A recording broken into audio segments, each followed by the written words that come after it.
अस्सलाम वालेकुम। आप देख रहे हैं मोहसिन की बातें, जहां बात होती है ज़िंदगी के हर पहलू की, मगर दिल से। आज आपको दिखा रहा हूं मैं ये रास्ता जो है वो 90 मोड़ की तरफ जाता है, मियाँ चंदू की तरफ जाता है। तो आज मैंने सोचा आप लोगों को दिखाता हूं। ये जो आपको नज़र आ रहा है इस वक्त, ये फ़िश फार्म है। इस साइड पे भी है मेरे, और ये मेरे राइट साइड पे भी है, और ये आपको दूर तक नज़र आ रहा है।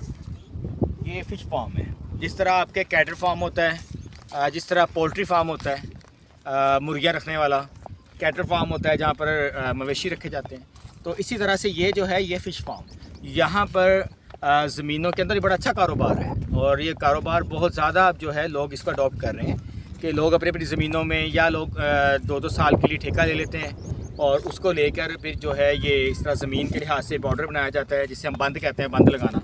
ये बंद लगा हुआ है, आप देख सकते हैं।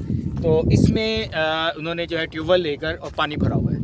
अब ये लार्वा डालते हैं, बेसिकली से आप कह लें कि चावल के दाने जितना जो एक बच्चा होता है मछली का, वो डाला जाता है इसमें, और उसके बाद तकरीबन जो है ये अपना अफजाइश का अमल पीरियड पूरा करने के बाद जो है मछली तैयार होती है। और उसके बाद ये फिर जो शिकारी आते हैं मछली फार्म के अंदर और आकर फिर मछली लेकर जाते हैं। बहुत अच्छा कारोबार है, आप लोग भी ट्राई कीजिएगा जिन जिन के पास जो है ये फैसिलिटी अवेलेबल है। और जो इस एरिया से गुजरे, ये कमाद रोड है, 90 मोड़ वाला रोड है, मियाँ चंदू वाला रोड है, ठीक है। अगर आप गुजरे तो लाजमी फार्म देखिएगा, बड़ा प्यारे फार्म बना हुआ है। और ये बल्कि आपको नज़र आएगा मेरे उस साइड पे ग्रिड स्टेशन है, तो ये ग्रिड स्टेशन वाला जो मोड़ आता है, एन मोड़ ये कहलाता है, एन बना हुआ है ये, तो उस मोड़ से पहले ये आ जाता है फ़िश फार्म। तो लाजमी आइएगा, विज़िट कीजिएगा। मिलते हैं और एक नई वीडियो के साथ, एक नए पैगाम के साथ। देखते रहिए मोहसिन की बातें।